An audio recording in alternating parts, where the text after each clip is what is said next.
ರಾಷ್ಟ್ರ ರಾಜಕಾರಣದ ಪಾಲಿಗೆ ಅತ್ಯಂತ ಮಹತ್ವದ ದಿನ ಇವತ್ತು. ಬಿಹಾರದ ಫಲಿತಾಂಶ ಪ್ರಕಟವಾಗೋದಕ್ಕಿದೆ. ಸ್ವಲ್ಪ ಹೊತ್ತಲ್ಲೇ ಕೌಂಟಿಂಗ್ ಶುರುವಾಗುತ್ತೆ. ನಾವು ಮಾತನಾಡ್ತಾ ಇದ್ವಿ ಬಿಹಾರದ ಫಲಿತಾಂಶದ ಮಹತ್ವದ ಬಗ್ಗೆ, ಮತ್ತದು ಬೀರಬಹುದಾದಂಥ ಪರಿಣಾಮದ ಬಗ್ಗೆ. ಶ್ರೀನಿವಾಸ್ ಅವರು ನಮ್ಮ ಪ್ಯಾನಲ್ ಅಲ್ಲಿ ಇದ್ದಾರೆ. ನಾನು ಶ್ರೀನಿವಾಸ್ ಅವರನ್ನ ಕೇಳಬೇಕು. ಶ್ರೀನಿವಾಸ್ ಅವರೇ, ಒಂದು ಕಡೆಯಲ್ಲಿ ನಿಮಗೆ ಎಕ್ಸಿಟ್ ಪೋಲ್ ಅಷ್ಟು ಸಂತಸದ ಸಮಯವನ್ನ ಕೊಡ್ಲಿಲ್ಲ, ಏನ್ ಎಕ್ಸ್ಪೆಕ್ಟೇಷನ್ ಇದೆ ಈ ಹಂತದಲ್ಲಿ? ಯಾಕೆ ಅಂದ್ರೆ ಸಾಕಷ್ಟು ಬಾರಿ ಎಕ್ಸಿಟ್ ಪೋಲ್ಗಳಲ್ಲಿ ಬರುವಂತ ಸಮೀಕ್ಷೆಯ ರಿಪೋರ್ಟು ಬೇರೆ ಆಗಿರುತ್ತೆ. ಆಮೇಲೆ ರಿಸಲ್ಟ್ ಬಂದ ಸಂದರ್ಭದಲ್ಲಿ ಚಿತ್ರೀಕರಣಗಳು ಬಹಳ ಬೇರೆ ಬೇರೆ ಆಗಿರುತ್ತೆ. ಸೊ ಅತಿ ಹೆಚ್ಚು ಈ exit poll is not A god. So ಅದರಿಂದ ಏನೋ ತೋರಿಸಿದ್ದಾರೆ ಅಂತ ಹೇಳಿ ಹತಾಶ ಪಡುವಂತ ಇದು ಯಾವ ಪಾರ್ಟಿನೂ ಅದನ್ನ ಅತಿ ಹೆಚ್ಚು ಸೀರಿಯಸ್ ಆಗಿ ತಗೊಳಲ್ಲ. ಏನೋ ಒಂದ್ ರೀತಿ ಗಮನಕ್ಕೆ ಎಲ್ಲರೂ ಸಹ ಅದನ್ನ ಗಮನ ಹರಿಸುವಂತದ್ದು ಸಹಜವಾಗಿದೆ. ಆದ್ರೆ ಬಿಹಾರಲ್ಲಿ ಏನು ಪರಿಸ್ಥಿತಿ ಇದೆ ಅಂದ್ರೆ, ನಾನು ಸಹ ಚಂಪಾರಣ್, ವೆಸ್ಟ್ ಚಂಪಾರಣ್ ನಲ್ಲಿ ಕೆಲಸವನ್ನ ಸತತವಾಗಿ ಮಾಡಿದ್ದೀನಿ.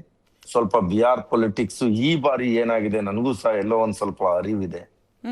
ಬಿಹಾರ್ನ ಯುವಕರಾಗ್ಲಿ, ಪ್ರತಿ ವರ್ಗದ ಪ್ರತಿ ಸಮಾಜದವರು ಎಲ್ಲೋ ಒಂದು ಬದಲಾವಣೆಯನ್ನ ನೋಡ್ತಾ ಇದ್ದಾರೆ ಬಿಹಾರಲ್ಲಿ. ಯಾವ ರೀತಿ ಬಿಹಾರಲ್ಲಿ ಪ್ರಚಾರಗಳ ಸಂದರ್ಭದಲ್ಲಿ ಜನರ ಬೆಂಬಲ ಆಗಿರ್ಬೋದು, ವಿರೋಧ ಆಗಿರ್ಬೋದು, ಬಿಜೆಪಿ ನಾಯಕರಾಗಿರ್ಬೋದು, ಅವ್ರಿಗೆ ಯಾವ ರೀತಿ ವಿರೋಧಗಳಾಯ್ತು ಎಲ್ಲವನ್ನು ಸಹ ತಾವು ಸಹ ತೋರಿಸಿದ್ರಿ. ಅದು ಎಲ್ಲೋ ಒಂದ್ ರೀತಿ ರಿಸಲ್ಟ್ ಆಗಿ ಮಾರ್ಪಡುತ್ತೆ ಅಂತ ಹೇಳಿ ಎಲ್ಲರಿಗೂ ಒಂದು, ಎಸ್ಪೆಷಲಿ ಯುವಕರು 18 to 35, ಬಿಜೆಪಿ ಯಾಕೆ 10,000 ಗ್ಯಾರಂಟಿಯನ್ನ ಮಹಿಳೆಯರ ಖಾತೆಗೆ ಯಾಕೆ ಹಾಕೋದಕ್ಕೆ ಪ್ರಯತ್ನ ಪಟ್ರು? ಕರ್ನಾಟಕದಲ್ಲಿ ತಾವು ನೋಡಿದಿರ, ಪ್ರತಿಯೊಬ್ಬ ಬಿಜೆಪಿ ನಾಯಕರು ವಿರುದ್ಧವಾದಂತ ಹೇಳಿಕೆಗಳನ್ನ ಕೊಟ್ರು. ಆದ್ರೆ ಬಿಹಾರಲ್ಲಿ ಯಾಕೆ ಹಾಕಿದ್ರು? ಹಂಗಂದ್ರೆ ಅವ್ರಿಗೆ ಜನ ಬೆಂಬಲ ಇತ್ತು ಅಂದ್ರೆ ಮೋದಿ ಅವರ ಬಿಜೆಪಿ ಮಧ್ಯಪ್ರದೇಶದಲ್ಲೂ ಕೊಟ್ಟಿದೆ, ಮಹಾರಾಷ್ಟ್ರದಲ್ಲೂ ಕೊಟ್ಟಿದೆ, ಬಿಹಾರದಲ್ಲಿ ಕಂಟಿನ್ಯೂ ಮಾಡಿದ್ದಾರೆ ಅದನ್ನ. ಒಂದು ನಿಮಿಷ. ಆದ್ರೆ ಕರ್ನಾಟಕದಲ್ಲಿ ಕೊಟ್ರೆ ನೀವು ವಿರೋಧ ಮಾಡ್ತೀರಾ? ಮಧ್ಯಪ್ರದೇಶದಲ್ಲಿ ಫಸ್ಟ್ ಕೊಟ್ಟಾಗ ಎಷ್ಟು ಲಕ್ಷ ಜನ ಕೊಟ್ರು? ಈಗ 50% ಯಾಕೆ ಕಡಿಮೆ ಮಾಡಿದ್ರು? ಡೆಲ್ಲಿಲಿ ಅನೌನ್ಸ್ ಮಾಡಿದ್ರು, ಇನ್ನೂವರೆಗೂ ಯಾಕೆ ಕೊಟ್ಟಿಲ್ಲ? ಮಹಾರಾಷ್ಟ್ರದಲ್ಲೂ ನಾನು ಇದನ್ನ ಹೇಳ್ತಾ ಇಲ್ಲ, ನೀವು ಬೇಕಂದ್ರೆ ನಿಮ್ಗೆ ಎಲ್ಲಾ ತರ ಮಾಹಿತಿಗಳು ಸಿಗುತ್ತೆ, ತಗ್ಸ್ ನೋಡಿ. ಅವ್ರು ಹೇಳೋದೊಂದು ಮಾಡೋದೊಂದು. ಈಗ ಚುನಾವಣೆ ಸಂದರ್ಭಕ್ಕೆ ಸೀದಾ ಅವ್ರ ಖಾತೆಗೆ 10,000 ರೂಪಾಯಿಯನ್ನ ಹಾಕಿ ಮಹಿಳೆಯರನ್ನ ಓಟನ್ನ ಎಲ್ಲೋ ರೀತಿ ಸೆಳೆಯೋದಿಕ್ಕೆ ಅವ್ರಿಗೆ ಭಯ ಬಂದಿದೆ, ಚುನಾವಣೆಯಲ್ಲಿ ಅವರು ಸೋಲ್ತಾ ಇದ್ದಾರೆ ಅಂತ ಹೇಳಿ.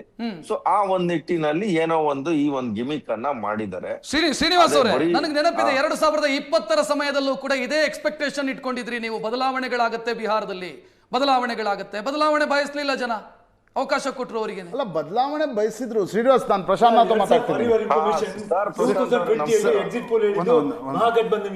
ಶ್ರೀನಿವಾಸ್ ಅವರೇ, ಪ್ರಶಾಂತ್ ಅಂತ ಮಾತಾಡೋದು. ಎಸ್ ಸರ್ ಹೇಳಿ ಸರ್. ಬದಲಾವಣೆಯನ್ನ ನೋಡಿ, ನಾವು 24ರ ಚುನಾವಣೆ ನಂತರ ನೋಡ್ತಾ ಇದ್ದೀವಿ, ಜನ ಬದಲಾವಣೆ ಬಯಸ್ತಿದ್ದಾರೆ. But they are not considering you as a agent of change. ಹರಿಯಾಣದಲ್ಲಿ ಜನ ಬದಲಾವಣೆ ಬಯಸ್ತಾ ಇರಲಿಲ್ವಾ? ಬಯಸ್ತಾ ಇದ್ರು, ಆದರೆ ನಿಮ್ಮನ್ನು ಚೇಂಜ್ ಏಜೆಂಟ್ ರೀತಿ ನೋಡಲಿಲ್ಲ. ಮಹಾರಾಷ್ಟ್ರದಲ್ಲಿ ನಿಮ್ಮನ್ನು ನೋಡಲಿಲ್ಲ, ದಿಲ್ಲಿಯಲ್ಲಿ ನಿಮ್ಮನ್ನು ನೋಡಲಿಲ್ಲ. ಬಿಹಾರದಲ್ಲೂ ಕೂಡ ಪ್ರತಿ ಬಾರಿ ನೀವು ಹೇಳ್ತೀರಿ, ಇಲ್ಲ ನಿತೀಶ್ ಕುಮಾರಿಂದ ಜನ ರೋಸ್ ಹೋಗಿದ್ದಾರೆ, NDA ಬದಲಾವಣೆ ಆಗುತ್ತೆ. ಆದರೆ ಲಾಲು ಪ್ರಸಾದ್ ಯಾದವ್ ಮತ್ತು ನಿಮ್ಮನ್ನು ಜನ ಚೇಂಜ್ ಏಜೆಂಟ್ ರೀತಿ ನೋಡ್ತಾ ಇಲ್ಲ. ಜನರಿಗೆ ಇನ್ನೂ ಜಂಗಲ್ ರಾಜ್ ಮಸ್ತಿಷ್ಕದಲ್ಲಿದೆ. ಈಗ ಜಂಗಲ್ ರಾಜು ಬದಲಾವಣೆ ನೋಡ್ತಾ ಇಲ್ಲ ಅಂತ ತಾವ್ ಹೇಳ್ತಿದ್ರ. ಈಗ ಕಳೆದ ಎಕ್ಸಿಟ್ ಪೋಲ್ ನಂಬರ್ ನೋಡಿದಾಗ ಖಂಡಿತ 11 ವರ್ಷದಿಂದ ಯಾರು ಕೇಂದ್ರದಲ್ಲಿ ಬಿಜೆಪಿ ಇದ್ದಾರೆ, ಇಲ್ಲಿ 20 ವರ್ಷದಿಂದ ಯಾರಿದ್ದಾರೆ?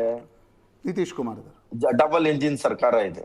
ಮಧ್ಯದಲ್ಲಿ ಎಲ್ಲ ಒಂದ್ ಸ್ವಲ್ಪ ದಿನ RJD ಗಠಬಂಧನ್ ಜೊತೆ ಆಗಿದೆ. ಆದ್ರೆ ಮತ್ತೆ ಇಲ್ಲಿ ಜಂಗಲ್ ರಾಜನ ಪ್ರಶ್ನೆ ಏನಿಗೆ ಬರ್ತಾ ಇದೆ?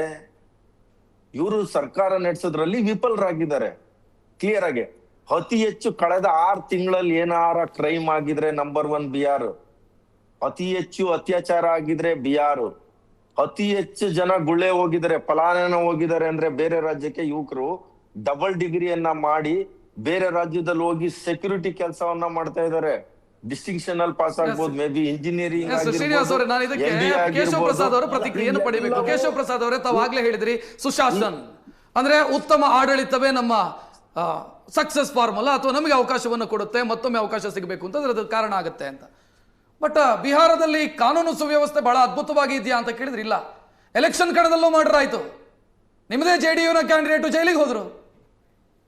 ನೋಡಿ, 2004ರಿಂದ 2014 ತನಕ ಕೇಂದ್ರದಲ್ಲಿ UPA ಸರ್ಕಾರನೇ ಇದ್ದಿದ್ದು. 20 ವರ್ಷಗಳ ಕಾಲ ನಿತೀಶ್ ಕುಮಾರ್ ಅವರು ರಾಜ್ಯದಲ್ಲಿ ಆಡಳಿತ ನಡೆಸಿದ್ರು ಅಂತ ತಗೊಂಡ್ರು ಸಹ ಆಗ ಆನ್ ರೆಕಾರ್ಡ್ ಲಲ್ಲೂ ಪ್ರಸಾದ್ ಯಾದವ್ ಅವರು ಯಾವುದೇ ರೀತಿಯಾದಂಥ ಬೆಂಬಲವನ್ನು UPA ಸರ್ಕಾರ ಬಿಹಾರ್ಗೆ ಕೊಡಬಾರ್ದು ಅನ್ನುವಂಥ ಒತ್ತಡವನ್ನು ಹೇರ್ತಾ ಇದ್ರು. ನಿಜವಾಗ್ಲೂ ಬಿಹಾರ ಅಭಿವೃದ್ಧಿ ಶುರುವಾಗಿರುವಂಥದ್ದು ಡಬಲ್ ಎಂಜಿನ್ ಸರ್ಕಾರ ನರೇಂದ್ರ ಮೋದಿ ಅವರು 2014ರಲ್ಲಿ ಬಂದ ನಂತರವೇ ನಡೀತಾ ಇರುವಂಥದ್ದು. ಬೈ ಆ್ಯಂಡ್ ಲಾರ್ಜ್ ನಾವು ಸ್ಟ್ಯಾಟಿಸ್ಟಿಕ್ಸ್ ಇಟ್ಕೊಂಡು ಮಾತನಾಡುವಂಥದ್ದಾದರೆ ಕರ್ನಾಟಕದಲ್ಲೂ ಕೂಡ ತುಂಬ ಸುವ್ಯವಸ್ಥಿತವಾದಂಥ ಸ್ಥಿತಿ ಇದೆ ಅನ್ನುವಂಥದ್ದೇನೂ ಇಲ್ಲ. ಇದನ್ನು ನೋಡಿದಾಗ ಕೂಡ ಇಲ್ಲೂ ಕೂಡ ನಾನಾ ರೀತಿ ನಡೀತಾ ಇರುತ್ತೆ. ಅಂಥದ್ದು ಅಂತಹ ಗಂಭೀರವಾದಂಥ ಅಪರಾಧಗಳು ನಡೀತಾ ಇದ್ದಂಥದ್ದು ಗನ್ ಪಾಯಿಂಟಲ್ಲೇ ಸರ್ಕಾರ ನಡೆಸ್ತಾ ಇದ್ದಿದ್ದು.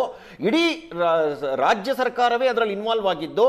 ಲಲ್ಲೂ ಪ್ರಸಾದ್ ಯಾದವ್ ಅವರ ಮಗಳ ಮದುವೆನಲ್ಲಿ ಎಲ್ಲಾ ಸೋಫಾ ಸೆಟ್ಗಳನ್ನ ಎತ್ತಾಕೊಂಡ್ಬಂದ್ರು, ಎಲ್ಲಾ ಕಾರುಗಳನ್ನ ತಗೊಂಡ್ಬಂದು ನಿಲ್ಸಿದ್ರು, ಎಲ್ಲರ ಬರಾತ್ನ ಎತ್ಕೊಂಡ್ಬರೋದಕ್ಕೆ ಮಾಡಿದ್ರು ಅಂತ ಅಂದಾಗ ಇದು ತುಂಬಾ ಸುಭಿಕ್ಷವಾದಂಥ ಕಾಲ. ಇದನ್ನ ಚುನಾವಣಾ ಸಂದರ್ಭದಲ್ಲಿ ಸ್ವಲ್ಪ ಏರುಪೇರಾಗಿ ಏನೋ ಒಂದು ವ್ಯತ್ಯಾಸ ಆಯಿತು ಅಂತಂದ್ರೆ ಅದನ್ನೇ ನೀವು